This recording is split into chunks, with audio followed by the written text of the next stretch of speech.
Hey everyone, my name is David Dunbar, or the Theme Park Evangelist. Now, when was the last time that you got to hear that intro? Probably been at least 5 years, give or take. Well, if you were thinking that, you are correct. The last time anybody got to ride the Great Movie Ride was back on August 12th of 2017, as sad as that is. Today, my awesome discussion topic is going to cover the rise and fall of the Great Movie Ride. What happened to it? Well, you just only saw about 30 seconds ish of the actual ride. And then, of course, there was a couple of seconds of delay between me pausing the video, and then, of course, I had to turn the laptop around so you guys could see me. Anyway, so first of all, let's start with the history of the Great Movie Ride.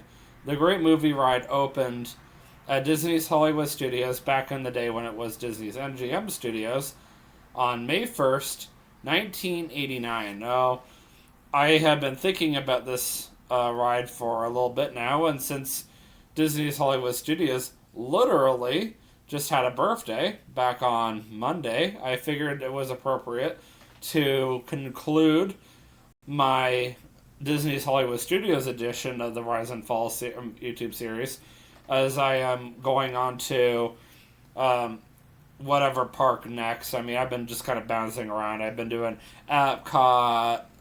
I have not done Magic Kingdom or Animal Kingdom yet. I'm actually getting there very shortly. I'm going to probably go back to EPCOT again.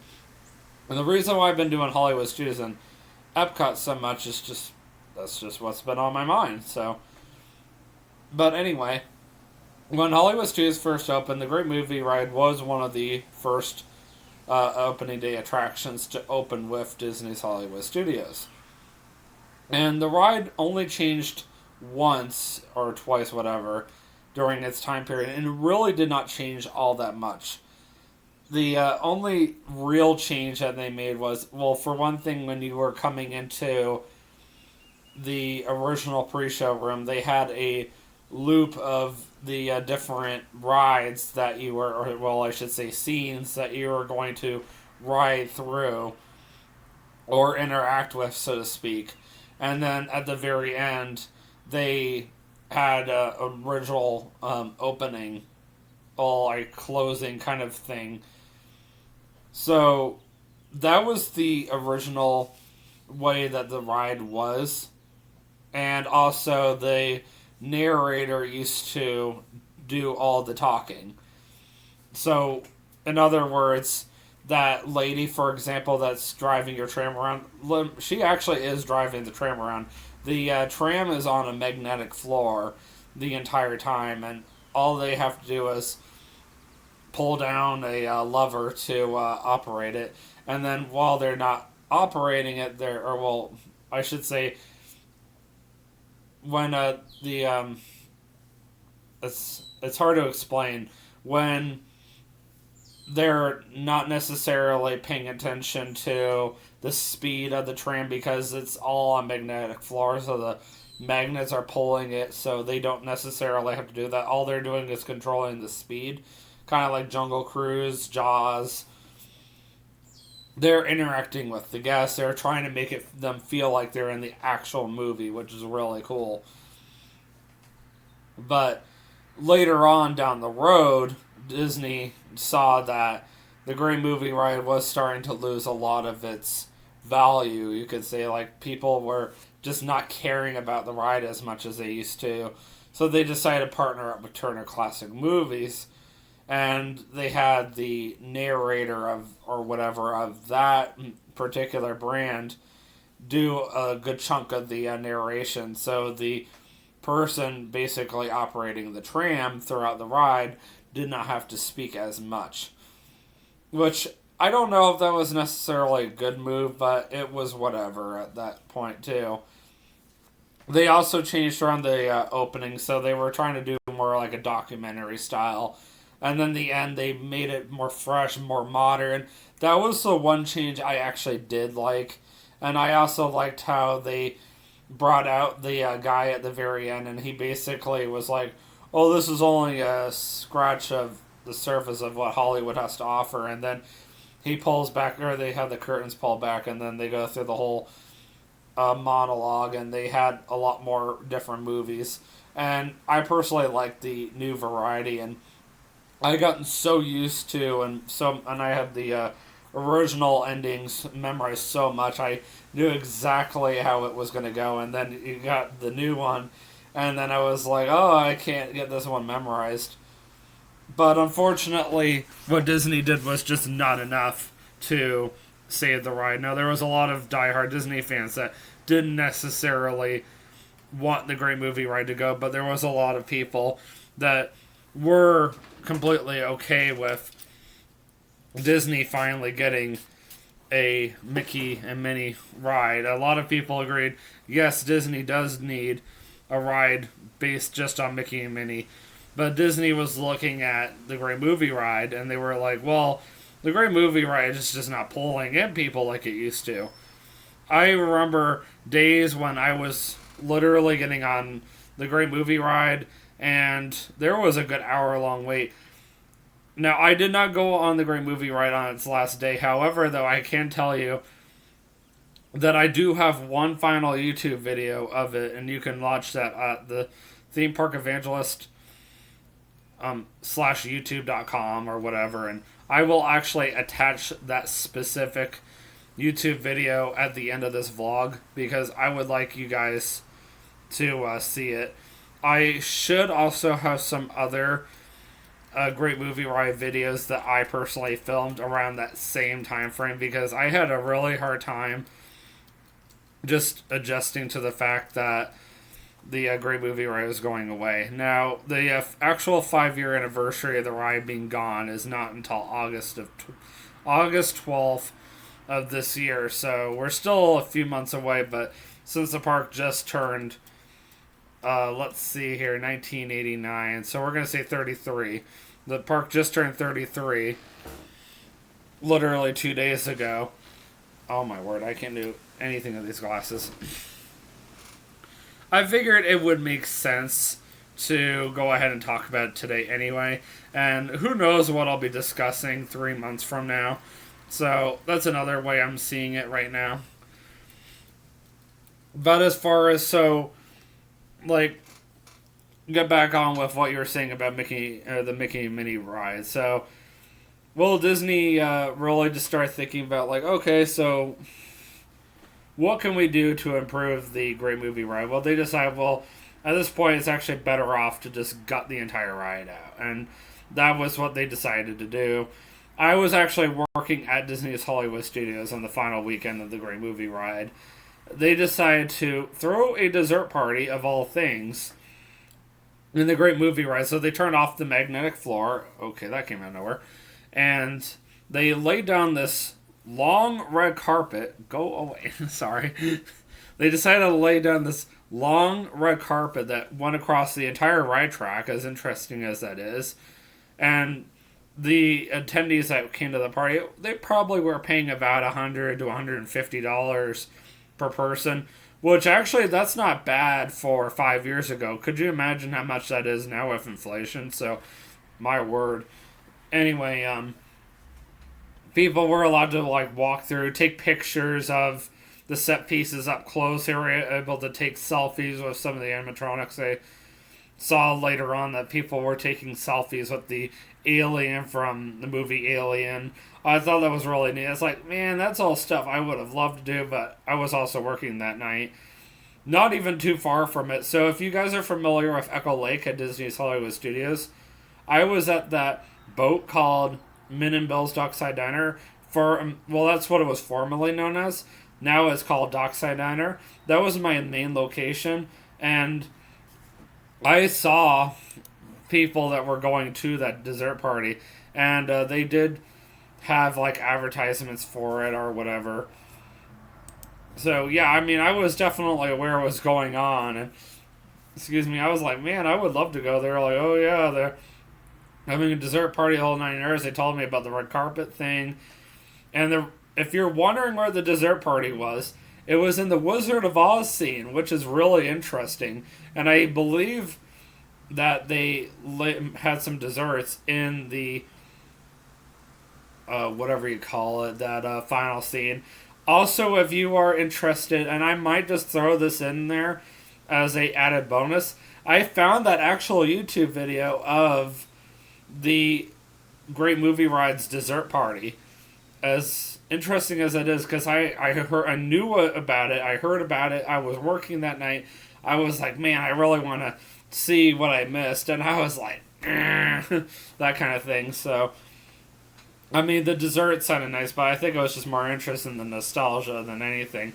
But back in the day when I was a lot more heavy-set, I guess you could say, yes, I would have definitely loved to be there to, like, eat all those good desserts.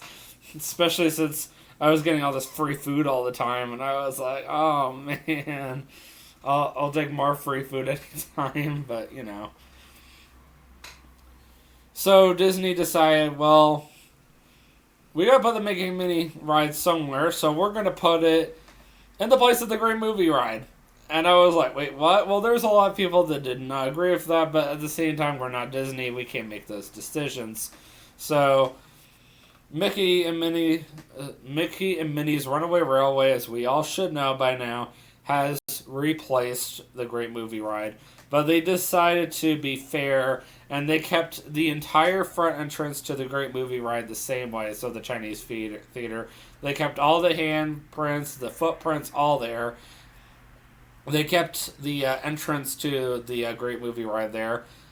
They did make one major change to the entrance. They did add on the whole Mickey and Minnie's Runaway Railway. Now, I have had the privilege of riding that ride. I don't have a YouTube video of it up yet. The last time I rode it was last year when the pandemic was still pretty bad. And I got to go with my brother, and I have not been back on that ride ever since. And I thoroughly enjoyed it. You know, I would definitely say that ride was definitely needed for that park. There was definitely a better place they could have put it. At the same time, people might be like, well, where else could they have put it? Because it's a pretty big ride. And I can kind of see, like... For example, there is a tornado scene in the Mickey Minnie's Runaway Railway. Well, I can tell you right now that it was easily the Wizard of Oz scene where the train was going past Sorcerer and Mickey. So they did take out any of the old effects. I think it's just because it would have been too costly for them to take it out, so to speak. And it would have just been easier for them and cheaper for that matter, for them just to keep it in the actual ride, regardless of whether it fit or not. And they were like, well, we're determined or bound to make it fit. And they found an excuse and it worked, so I was impressed. I'll have to say that much. And I did do a review now that I've rode all 3 new Disney dark rides, well, I should say trackless rides. I've officially ridden Star Wars Rise of the Resistance, Mickey and Minnie's Runaway Railway, and the Ratatouille ride. And I still say Mickey and Minnie's Runaway Railway beats down the Ratatouille ride any given day. I mean, don't get me wrong, the Mickey and Minnie's Runaway Railway does not have as cool of a queue line as the Ratatouille ride. However, the ride itself is designed a lot better than the Ratatouille ride. So I will have to give them that. So as of right now, the next time you go to Hollywood Studios, or if you're at Hollywood Studios right now watching this, or if you're planning on going there tomorrow, whatever, then you can just know that was the former home of the Great Movie Ride. I wish they had a little bit of a tribute that they paid to it, other than that tornado secret I told you about. So, just to kind of recap on that, there's the part where the tornado shows up in Mickey and Minnie's Runaway Railway. That was an old practical effect saved from the Great Movie Ride. to not just pay homage to the Great Movie Ride, from my understanding, but also to save Disney money, because Disney originally had put that into the Great Movie Ride under the impression that they're going to have a tornado carry you to Kansas. Sorry, from Kansas to the Land of Oz, and ended up being a waste of money, and it was going to cost them a lot more to remove that effect. I know, sounds strange, right? But anyways, so the only real announcement I have for you guys is I'm going to Canada in roughly 10 days, and next Tuesday I'm going to be going on an app called ArriveCan. I'll go ahead and show you guys what it looks like, just so you guys are aware. If I can actually pull up the right app.